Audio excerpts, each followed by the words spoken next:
Hi, welcome to Spiritual Longevity. Igama lami unqobile, but you can call me Coco.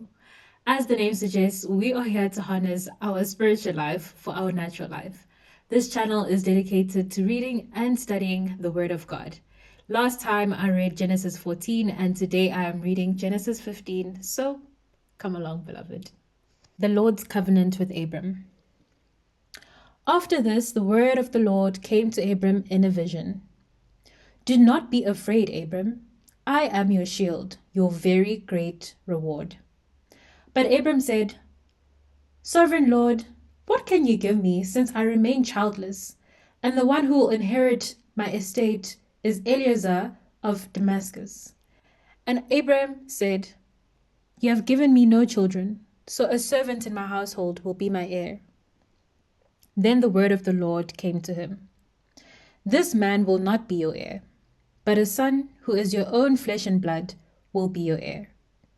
He took him outside and said, Look up at the sky and count the stars, if indeed you can count them. Then he said to him, So shall your offspring be. Abram believed the Lord, and he credited it to him as righteousness. He also said to him, I am the Lord who brought you out of Ur of the Chaldeans to give you this land to take possession of it. But Abram said, Sovereign Lord, how can I know that I will gain possession of it? So the Lord said to him, Bring me a heifer, a goat, and a ram, each 3 years old, along with a dove and a young pigeon. Abram brought all these to him, cut them in two, and arranged the halves opposite each other. The birds, however, he did not cut in half. Then birds of prey came down on the carcasses, but Abram drove them away.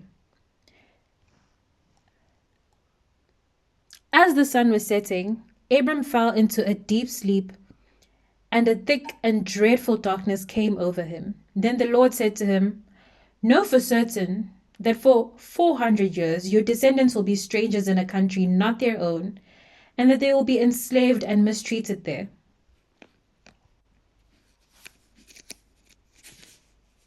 But I will punish the nation they serve as slaves, and afterward they will come out with great possessions. You, however, will go to your ancestors in peace and be buried at a good old age. In the 4th generation, your descendants will come back here, for the sin of the Amorites has not yet reached its full measure.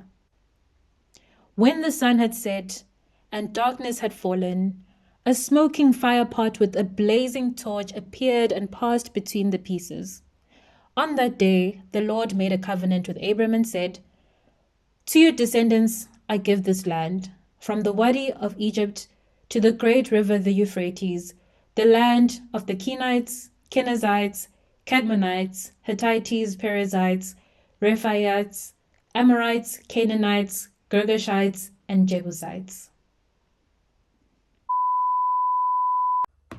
Please be the angle. Please be the angle.